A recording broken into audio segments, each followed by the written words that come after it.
A very good morning, my dear students of Corporation 19. Today, we are going to discuss about a new topic, that is a determination of profit in life insurance business. നമുക്കറിയാം, ഒരു life insurance policy എന്ന് പറഞ്ഞു കഴിഞ്ഞാൽ അത് ഒരുപാട് കാലം, അതായത് long terminal contract ആണ് എപ്പോഴും life insurance policy. General insurance ആണെങ്കിൽ നിയർലി 1 year ആയിരിക്കും. ആ 1 year കഴിഞ്ഞ് കഴിഞ്ഞാൽ പുതുക്കിയാണ് കൊണ്ടുവരിക. പക്ഷെ ലൈഫ് ഇൻഷുറൻസിന്റെ കാര്യത്തിൽ അതെന്താ, taken four A number of years ആയതുകൊണ്ട് തന്നെ ഇതൊരു ലോങ് ടേമിനൽ കോൺട്രാക്ട് ആണ്. The premium received on such long term contract cannot be treated as an income. അതായത് നമ്മൾ പ്രീമിയം റിസീവ് ചെയ്തത്, ലൈഫ് ഇൻഷുറൻസ് കമ്പനീസ് കസ്റ്റമേഴ്സിന്റെ കയ്യിൽ നിന്ന് പ്രീമിയം അവര് അടവ് സ്വീകരിക്കുന്നത് ഒരിക്കലും നമുക്ക് എന്തായിട്ട് ട്രീറ്റ് ചെയ്യാൻ പറ്റില്ല, പ്രോഫിറ്റില് ഒറിജിനൽ ഇൻകം ആയിട്ട് നമുക്ക് കണക്കാക്കാനായിട്ട് പറ്റില്ല. സോ എന്താണ് കറക്റ്റ് പ്രോഫിറ്റ്, എന്താണ് കറക്റ്റ് ലോസ് എന്ന് മനസ്സിലാക്കാൻ വേണ്ടിയിട്ട് ലൈഫ് ഇൻഷുറൻസ് ബിസിനസ് ഉപയോഗിക്കുന്ന ഒരു മെത്തേഡാണ് എന്ത്, വാല്യുവേഷൻ ബാലൻസ് ഷീറ്റ്. എന്താണ് valuation balance sheet to find out or determine the profit in the life insurance business. അതെങ്ങനെയാണ് കണ്ടുപിടിക്കുക? The net liability is to be compared with the life assurance fund on a particular date. അതായത് നിങ്ങൾ trial ബാലൻസിൽ കണ്ടിട്ടുണ്ടാവും എപ്പോഴും life assurance fund എന്ന് പറഞ്ഞിട്ട് ഒരു item. അപ്പൊ ലൈഫ് ആഷുറൻസ് ഫണ്ട് നമ്മൾ എവിടെയാണ് എടുക്കുന്നത്? റിസർവ്സ് ആൻഡ് സർപ്ലസിലാണ് നമ്മൾ ലൈഫ് ആഷുറൻസ് ഫണ്ട് എടുക്കുന്നത്, അല്ലെ? അത് അവരുടെ കരുതൽ ധനമാണ്. സോ ആ കരുതൽ ധനത്തിൽ നിന്ന് നെറ്റ് ലൈബിലിറ്റി എത്രയാണ്, അതായത് ബിഗിനിങ് ഓഫ് ദ ഇയറും എൻഡ് ഓഫ് ദ ഇയറും അതിലെ കറക്റ്റ് നെറ്റ് ലൈബിലിറ്റി കണ്ടുപിടിച്ചിട്ട് ആ നെറ്റ് ലൈബിലിറ്റി ഈ ഫണ്ടിൽ നിന്ന് കുറച്ചിട്ടുള്ള എമൗണ്ട് സർപ്ലസ് ആണോ ഡെഫിസിറ്റ് ആണോ, ഇങ്ങനെയാണ് പ്രോഫിറ്റ് ഏത് മെത്തേഡിലൂടെ ഐഡന്റിഫൈ ചെയ്യുന്നത്? Valuation balance sheet. So this comparison is done in a separate statement called valuation balance sheet. So ഇതാണ് അതിന്റെ ഫോർമാറ്റ്. അപ്പൊ ഈ ഫോർമാറ്റ് പഠിച്ചു വെക്കണം. ഇനി ഇങ്ങനെ കിട്ടുന്ന ആ ഒരു സർപ്ലസിനെ എങ്ങനെയാണ് ലൈഫ് ഇൻഷുറൻസ് കമ്പനി ഡിസ്പോസൽ ചെയ്തത്? As you all no, life insurance company നമ്മൾ ബാങ്കിങ്ങിന്റെ ഫൈനൽ അക്കൗണ്ട് പഠിച്ചപ്പോൾ ബാങ്കിങ് റെഗുലേഷൻ ആക്ട് പ്രകാരമാണ് നടക്കുന്നത് പറഞ്ഞു. ലൈഫ് ഇൻഷുറൻസിന്റെ ആരുടെ ആക്ട് പ്രകാരമാണ്? LIC ആക്ട് 1956 പ്രകാരം according to section 28 of the LIC act 1956 അവർക്കൊരു നിയമമുണ്ട്. എന്താണ് ആ നിയമം? 95% ഓഫ് ദ സർപ്ലസ്, അതായത് ആ പ്രോഫിറ്റിന്റെ ആ സർപ്ലസിന്റെ 95% profit must be distributed to the policy holders in the form of bonus in respect with the profit policy. അങ്ങനെ കിട്ടുന്ന പ്രോഫിറ്റിന്റെ 95% ആർക്ക് അവകാശപ്പെട്ടതാണ്? പോളിസി ഹോൾഡേഴ്സിന് അവകാശപ്പെട്ടതാണ്. എന്തിന്റെ പേരില്? ബോണസ് ആയിട്ട് കൊടുക്കണം എന്നാണ് ആരുടെ നിയമം? LIC ആക്ട് 1956 പ്രകാരമുള്ള നിയമം. ബാക്കിയുള്ള 5% മാത്രമേ ലൈഫ് ഇൻഷുറൻസ് കമ്പനിക്ക് മറ്റ് ആവശ്യങ്ങൾക്കായിട്ട് ഉപയോഗിക്കാൻ പറ്റുള്ളൂ. അപ്പൊ നമ്മൾ ഇങ്ങനെ കണ്ടുപിടിക്കുന്ന സർപ്ലസിനെ നമ്മൾ എന്ത് ചെയ്ത് കൊടുക്കണം? ഡിസ്പോസൽ ചെയ്ത് കൊടുക്കുന്നതും നമ്മൾ കാണിക്കണം. അങ്ങനെ ഒരു ചെറിയ പ്രോബ്ലം ആണ്, അങ്ങനെ വരുന്ന ഒരു പ്രോബ്ലം ആണ് നമ്മൾ ഇനി ചെയ്യാൻ പോകുന്നത്. അപ്പൊ ആ ഡിസ്പോസൽ ഓഫ് സർപ്ലസിന്റെ ഫോർമാറ്റ് എന്ന് പറഞ്ഞു കഴിഞ്ഞാൽ ഇതാണ്, കണ്ടോ?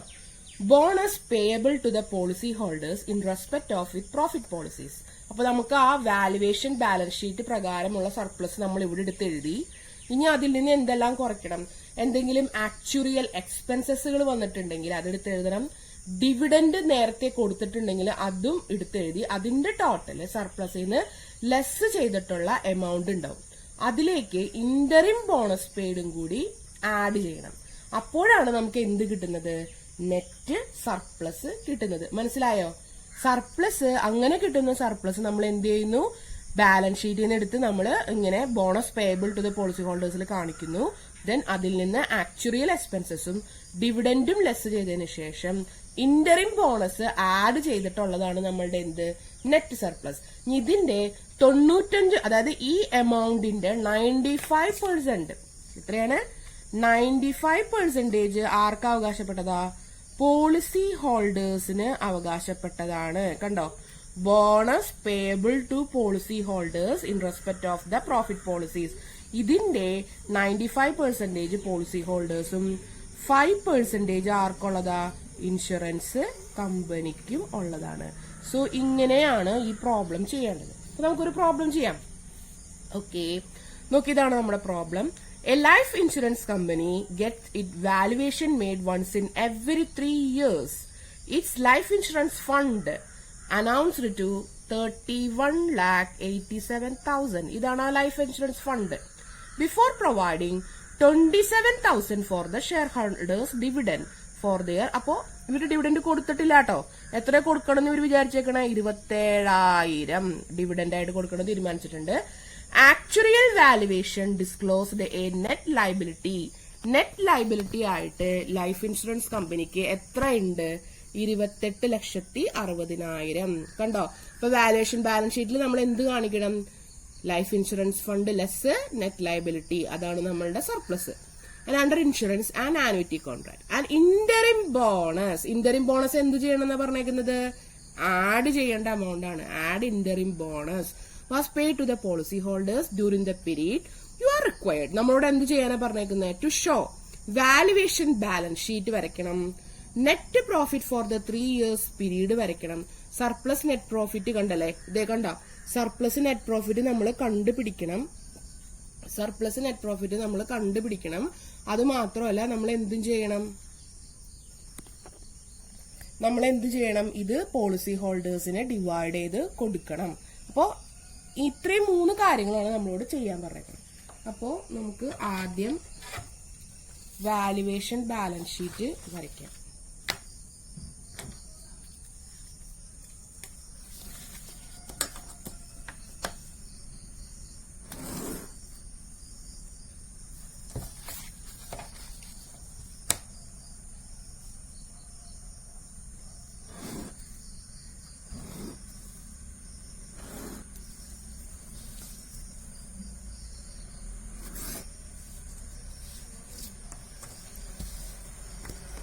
ഞാനിൽ ഹെഡിങ് എഴുതാം.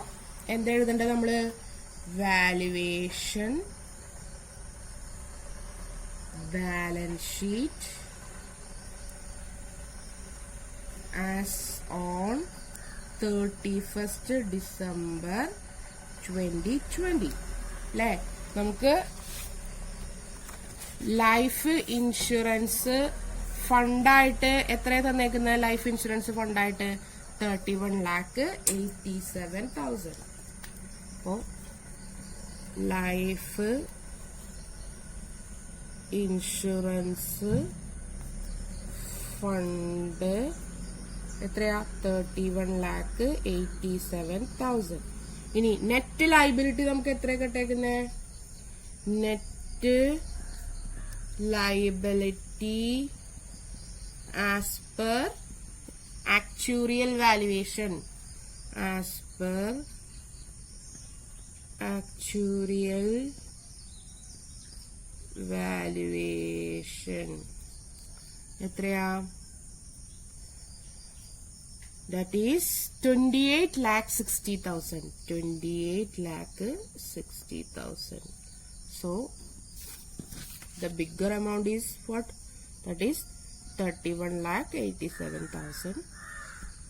31,87,000. സോ ബാലൻസ് നമുക്ക് ഇവിടെയാണ്. So it is surplus. ഇതേ ലെസ് 28,60,000 എന്ന് പറയുമ്പോൾ നമുക്ക് 3,27,000 ആണ് നമ്മളുടെ ബാലൻസ്. ഇനി നമുക്ക് എന്ത് കാണിക്കണം? ഇനി എന്താ കണ്ടുപിടിക്കാൻ പറഞ്ഞേക്കണം നമ്മളോട്? That is the net profit for the 3 year period. Net profit കണ്ടുപിടിക്കണം. നെറ്റ് സർപ്ലസ് ആണ് നമ്മൾ ഇനി കണ്ടുപിടിക്കേണ്ടത്.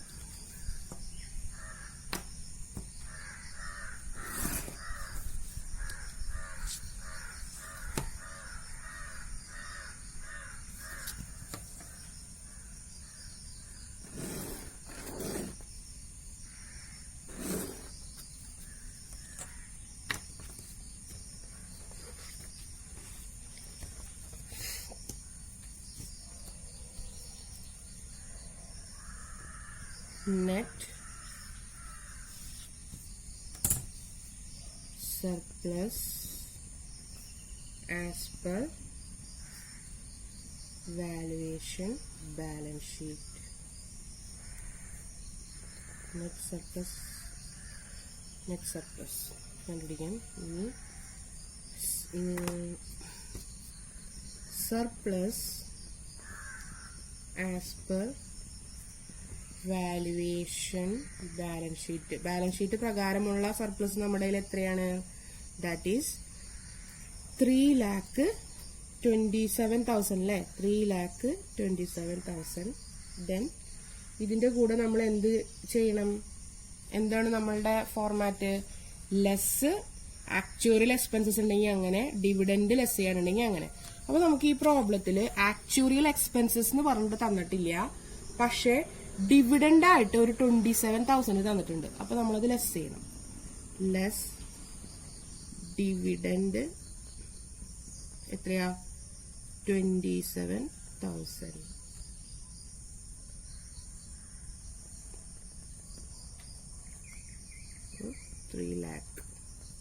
ഇനി ആഡ് ചെയ്യാനുണ്ട് അല്ലെ? ഇന്ററിം ആഡ് ചെയ്യേണ്ടത് ഏതാ? ഇന്ററിം ബോണസ് ആണ്. ഇന്ററിം ബോണസ് ആഡ് ചെയ്യുമ്പോൾ നമുക്ക്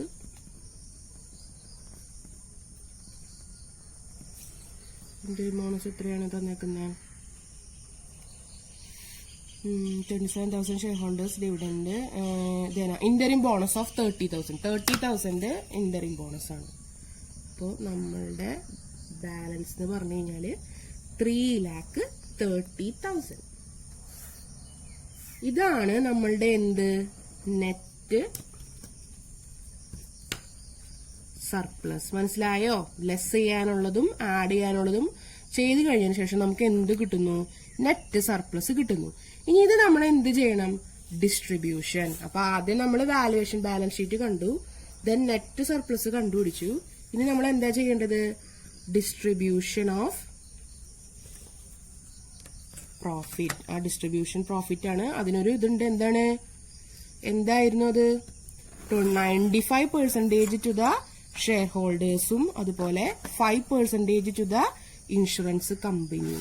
അതാണ് നമ്മളുടെ രീതി. അപ്പോ അതെന്താ? ഡിസ്ട്രിബ്യൂഷൻ ഓഫ് പ്രോഫിറ്റ് അല്ലെങ്കിൽ സർപ്ലസ് ആണ്. അപ്പൊ നമുക്ക് കിട്ടിയ പ്രോഫിറ്റ് എന്ന് പറഞ്ഞു കഴിഞ്ഞാൽ 3,30,000 ആണ്. അത് നമ്മൾ എങ്ങനെ ഡിവൈഡ് ചെയ്യണം? ഷെയർ ഹോൾഡേഴ്സിന് 5%, പോളിസി ഹോൾഡേഴ്സിന് 95% ആണ്. അപ്പൊ ഷെയർ ഹോൾഡേഴ്സ് എന്ന് പറഞ്ഞു കഴിഞ്ഞാൽ ആരാ? That is life insurance company itself. Among share holders, അതായത് 3,30,000 5% എന്ന് പറഞ്ഞു കഴിഞ്ഞാൽ എത്രയാണ്? 16,500 അല്ലേ? ഇനി എമംഗ് പോളിസി ഹോൾഡേഴ്സിന് നമ്മൾ എന്ത് ചെയ്തിട്ടുണ്ട്? ഒരു ഇന്ററിം ബോണസ് നമ്മൾ എന്ത് ചെയ്തിട്ടുണ്ട്? പേ ചെയ്തിട്ടുണ്ട് അല്ലെ? അപ്പൊ ഓൾറെഡി കൊടുത്ത എമൗണ്ട് നമ്മൾ വീണ്ടും ഇവിടെ എന്ത് കാണിക്കണം? ലെസ് ചെയ്ത് കാണിക്കണം. അപ്പൊ അത് കണ്ടുപിടിക്കണം. അപ്പൊ നോക്കാം. 3,30,000 95% ആദ്യം കണ്ടിടാം. അതായത് 3,13,500 ആണത്. 95%. ഇനി ഇതിൽ നിന്ന് നമ്മൾ എന്ത് ചെയ്യണം? നമ്മൾ ആദ്യം കൊടുത്ത ഇന്ററിം ബോണസ് ഉണ്ടല്ലോ. ഇന്ററിം ബോണസ് എത്രയാണ്? 30,000. അത് നമ്മൾ കൊടുത്തതാണ്, ആഡ് ചെയ്തിട്ടുണ്ട്. അതിവിടെ ലെസ് ചെയ്ത് കാണിക്കണം. അപ്പൊ ഇന്ററിം ബോണസ് ആ 30,000 ഇതിൽ നിന്ന് ലെസ് ചെയ്യാം. അപ്പൊ നമുക്ക് എത്ര എമൗണ്ട് കിട്ടും? 2,83,500 കിട്ടും. മനസ്സിലായോ? 2,83,500. സോ ഇത് ഷെയർ ഹോൾഡേഴ്സിനുള്ളതും ഇത് ആർക്കുള്ളതാണ്? 2,83,500 രൂപ പോളിസി ഹോൾഡേഴ്സിനും ഉള്ളതാണ്. മനസ്സിലായോ? അപ്പൊ ഇങ്ങനെ നമ്മൾക്ക് കിട്ടിയ 3,30,000 രൂപ നമ്മൾ എന്ത് ചെയ്തു എന്നുള്ള കണക്കാണത്. ക്ലിയർ ആയെന്ന് വിചാരിക്കുന്നു. സോ ഇത് പോളിസി ഹോൾഡേഴ്സിനും ഇത് ഷെയർ ഹോൾഡേഴ്സിനും നമ്മൾ ഡിസ്ട്രിബ്യൂട്ട് ചെയ്ത് കൊടുത്തു. സോ ഇങ്ങനെയാണ് പ്രോബ്ലം പോകുന്നത്. വാലുവേഷൻ ബാലൻസ് ഷീറ്റ് ആദ്യം കണ്ടുപിടിച്ചു എന്ന് പറഞ്ഞു കഴിഞ്ഞാൽ ലൈഫ് ഇൻഷുറൻസ് ഫണ്ടിൽ നിന്ന് നെറ്റ് ലയബിലിറ്റി നമ്മൾ ലെസ് ചെയ്യുമ്പോഴാണ് നമുക്ക് സർപ്ലസ് കിട്ടി. ആ സർപ്ലസ് നമ്മൾ എന്ത് ചെയ്തു? ഡിവിഡൻഡ് പേയബിൾ ഉണ്ടെങ്കിൽ അത് ലെസ് ചെയ്യുകയും ഇന്ററിം ബോണസ് ഉണ്ടെങ്കിൽ അത് ആഡ് ചെയ്യുകയും ചെയ്തപ്പോൾ നമുക്ക് നെറ്റ് സർപ്ലസ് കിട്ടി. ഇനി അടുത്തത് ഡിസ്ട്രിബ്യൂഷൻ പ്രോഫിറ്റ് എന്ന് പറഞ്ഞു കഴിഞ്ഞാൽ നിയമപ്രകാരം 95% പോളിസി ഹോൾഡേഴ്സിനും ഷെയർ ഹോൾഡേഴ്സിന് 5% ആണ്. സോ നമ്മളത് ഡിവൈഡ് ചെയ്ത് കാണിക്കാം. എമംഗ് ഷെയർ ഹോൾഡേഴ്സ് ആണെങ്കിൽ 3,30,30,000 5% കൊടുത്തിടുക.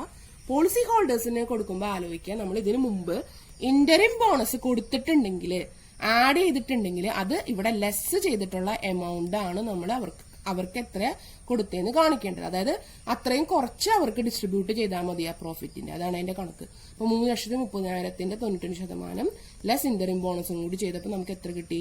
2,83,500. ഇങ്ങനെയാണ് നമുക്ക് പ്രോബ്ലം പോകുന്നത്. അപ്പൊ മനസ്സിലായെന്ന് വിചാരിക്കുന്നു. അപ്പൊ ഒരു പ്രോബ്ലം ഇത് നിങ്ങൾ ചെയ്യുക. ഒരു പ്രോബ്ലം ഞാൻ അഡീഷണൽ ഞാൻ ഇടാം. അതും നിങ്ങൾ ചെയ്തിട്ട് അതിന്റെയും കൂടി ചെറിയ പ്രോബ്ലം അല്ലേ, അതും കൂടി ചെയ്തിട്ട് അതിന്റെ ഫോട്ടോ എടുത്ത് ഇന്ന് തന്നെ ഇടണം കേട്ടോ. ഇന്നലെ ഹോംവർക്ക് ചെയ്തവർക്ക് മാത്രമേ, അല്ലെങ്കിൽ എനിക്കത് റിപ്പോർട്ട് ചെയ്തവർക്ക് മാത്രമേ ഞാൻ അറ്റൻഡൻസ് കൊടുത്തിട്ടുള്ളൂ കേട്ടോ. Okay, have A